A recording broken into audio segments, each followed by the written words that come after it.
আসসালামু আলাইকুম সবাইকে। আশা করি সবাই ভালো আছেন, সুস্থ আছেন। আজকে এই মুহূর্তে যারা আমাদের চ্যানেলটিতে আসছেন সবাইকে অসংখ্য ধন্যবাদ জানাচ্ছি। আজকে খুবই গুরুত্বপূর্ণ একটি বিষয় আলোচনা করব, যেটা ইতিমধ্যে আপনারা ভিডিও থাম্বনেল থেকে বুঝতে পেরেছেন। আমরা আলোচনা করব যে আপনারা জানেন যে ইসলামী ব্যাংক নিয়ে আমরা প্রতিনিয়ত যে ভিডিওগুলো তৈরি করি সেখানে আমরা 1 লক্ষ টাকা, 3 লক্ষ টাকা, 5 লক্ষ টাকা এই বিষয়ে এফডিআর করে রাখি। আপনি যদি ইসলামী ব্যাংকে 1 লক্ষ টাকা এফডিআর করে থাকেন সেক্ষেত্রে আপনি বর্তমান ডিসেম্বর মাসে এসে কত টাকা পাচ্ছেন।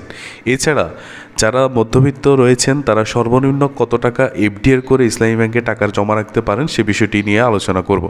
আজকে আমাদের আলোচনা পুরো বিষয়টি বুঝতে হলে আপনাকে অবশ্যই আমাদের পুরো ভিডিওটি জুড়ে সাথে থাকতে হবে। ওকে, চলে যাচ্ছি আজকের মেইন টপিকে। আমাদের আলোচনার বিষয় যেহেতু ইসলামী ব্যাংকের এফডিআর সম্পর্কে, সেই ক্ষেত্রে আমরা ইসলামী ব্যাংকের ভেরিফাইড একটি ওয়েবসাইটে চলে আসছি। কেন চলে আসছি? এখান থেকে আমরা তাদের প্রফিটস রেটগুলো কালেকশন করব। কারণ হচ্ছে বর্তমানে যে ইসলামী ব্যাংকগুলো রয়েছে বা ইসলামী ব্যাংক বাংলাদেশ পিএলসি রয়েছে, তাদের সিস্টেমেটিক নিয়মের অনুযায়ী যেটা হচ্ছে যে তাদের যে প্রফিট রেটসগুলো রয়েছে এগুলো কিন্তু তারা প্রতিনিয়ত পরিবর্তন করে থাকে।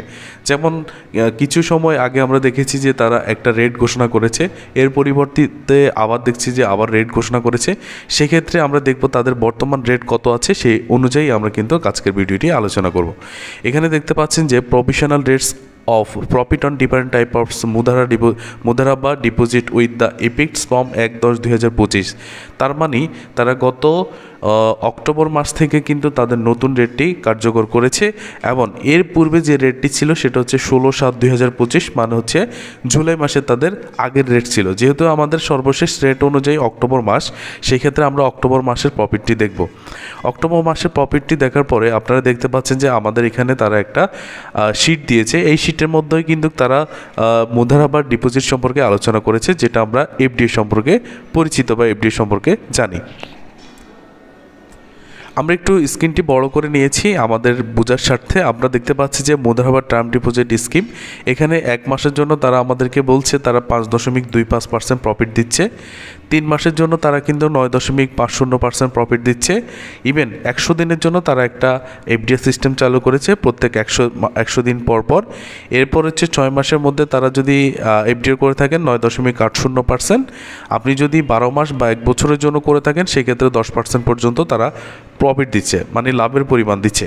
এখন অনেকে হচ্ছে যে বেশিরভাগ সংখ্যক মানুষ এই যে পার্সেন্টেজগুলো দেওয়া আছে এই পার্সেন্টেজ অনুযায়ী কত টাকা লাভ পাবেন সে বিষয়ে জানতে পারেন না বা জানেন না। সেক্ষেত্রে আমরা আজকে আপনাদের জন্য খুব সহজে এক্সেল শিটের মাধ্যমে সেটা বের করে রেখেছি, যেটা ইতিমধ্যে আপনারা এখন স্ক্রিনে দেখতে পারবেন। ওকে, আপনারা দেখতে পাচ্ছেন যে প্রথমত হচ্ছে ইসলামী bank Bangladesh PLC fixed deposit rate 2025 সম্ভাব্য মুনাফা।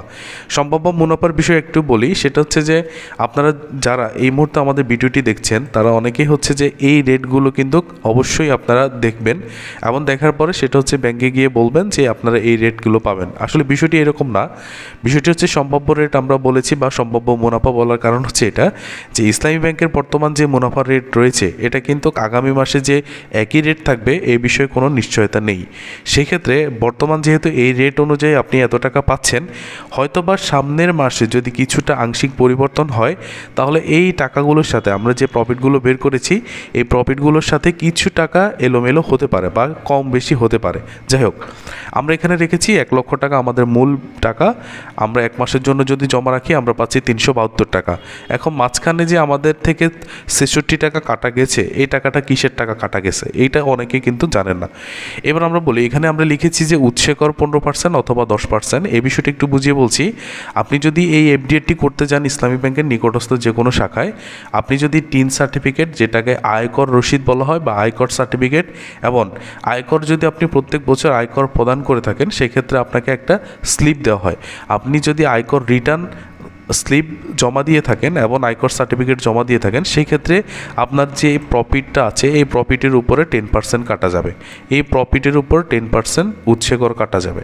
আর যদি আপনি টিন সার্টিফিকেট অথবা হচ্ছে আয়কর প্রদান না করে থাকেন ব্যাংকে, সেই ক্ষেত্রে কিন্তু আপনার 15% টাকা কাটা যাবে। এখন অনেকে প্রশ্ন করতে পারেন এই টাকাটা কি আমার মূল টাকা থেকে কাটা যাবে কি না? না, এই যে উৎসে কর বিষয়টি, এই উৎসে করটি মূলত হচ্ছে যে আপনার যে 1 লক্ষ টাকার বিপরীতে যে প্রফিট পেয়েছেন 438 টাকা, সেই টাকার উপরে কিন্তু আপনাকে এই উৎসে করটি দিতে হবে। তাহলে আমরা দেখতে পাচ্ছি যে 1 লক্ষ টাকা আপনি যদি করেন সেক্ষেত্রে আপনি 372 টাকা পাচ্ছেন। এবার হচ্ছে আপনি যদি 1 লক্ষ টাকা 3 মাসের জন্য জমা রাখেন তাহলে আপনি 2019 টাকা পাচ্ছেন। আপনি যদি 1 লক্ষ টাকা ইসলামী ব্যাংকে 6 মাসের জন্য রাখেন তাহলে ট্যাক্স কাটার পর আপনি পাচ্ছেন 4165 টাকা। আপনি যদি 1 লক্ষ টাকা 1 বছরের জন্য জমা রাখেন সেক্ষেত্রে আপনি পাচ্ছেন 8500 টাকা। এখানে আমরা গুরুত্বপূর্ণ একটি বিষয় লিখেছি, সেটা হচ্ছে মুনাফার রেট যদি পরিবর্তন হয় আপনার লাভের পরিমাণ পরিবর্তন হবে, এবং ব্যাংকগুলোর রেট সবসময় এক থাকে না। তাই নতুন আপডেটের বিষয়ে কিন্তু আপনাকে বিস্তারিত জেনে নিতে হবে। এই বিষয়ে আমরা কিছু প্রশ্ন আপনাদের পক্ষ থেকে করতে চাই। যেমন হচ্ছে অনেকে হচ্ছে 1 বছরের জন্য এফডিআরটি করে থাকেন, সেক্ষেত্রে 3 মাস অথবা 6 মাসের মাথায় ভেঙে ফেলেন, বা আপনার প্রয়োজন হয়েছে সেক্ষেত্রে ভেঙে ফেলেন, বা অনেকে জিজ্ঞেস করেন যে ভাঙতে পারবেন কি না। অবশ্যই ভাঙতে পারবেন, কারণ হচ্ছে ব্যাংক আপনাকে টাকা দিতে বাধ্য সবসময়। সেটা অবশ্যই আপনি বিভিন্ন ব্যাংকে যারা অ্যাকাউন্ট করেছেন সেটা বুঝতে পেরেছেন। আর 1 বছরের জন্য যদি আপনি করেন সেক্ষেত্রে আপনি 6 মাস বা 3 মাস বা 1 মাসের মাথায় ভাঙতে পারবেন। তবে আপনার সাথে যে ব্যাংকের একটা বিষয়, যেমন 10% আপনি লাভ পাওয়ার কথা, সেই লাভটি থেকে আপনি বঞ্চিত হবেন। এবার হচ্ছে আরেকটি বিষয়, যেমন আপনি 3 মাসের জন্য একটা এফডিআর করেছেন, এফডিআরটি করে আপনি দেশের বাইরে বা বিভিন্ন জায়গায় চলে গিয়েছেন, সেক্ষেত্রে আপনার যে 3 মাস পূরণ হয়ে যায় পরবর্তীতে কী রকম হবে। এখানে বিষয়টা হচ্ছে আপনি যদি 3 মাসের জন্য এফডিআরটি করে থাকেন, আপনি যে কোনো জায়গায় যদি চলে যান, যেমন বিদেশে চলে গেলে আপনার 3 মাস তো পূরণ হয়ে যাবে, তখন কি হবে?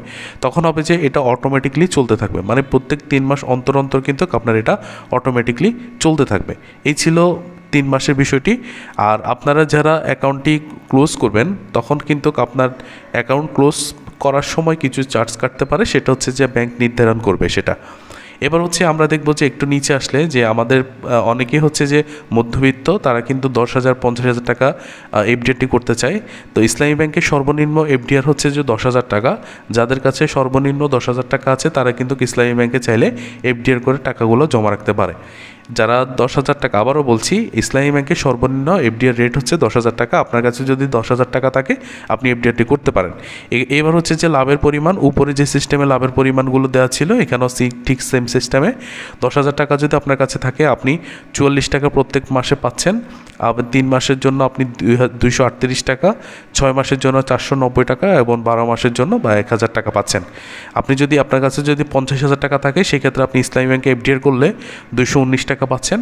আর যদি আপনি 3 মাসের জন্য করে থাকেন 1,188 টাকা, এবং 6 মাসের জন্য করলে 2,450 টাকা, 1 বছরের জন্য 5,000 টাকা আপনি পাচ্ছেন।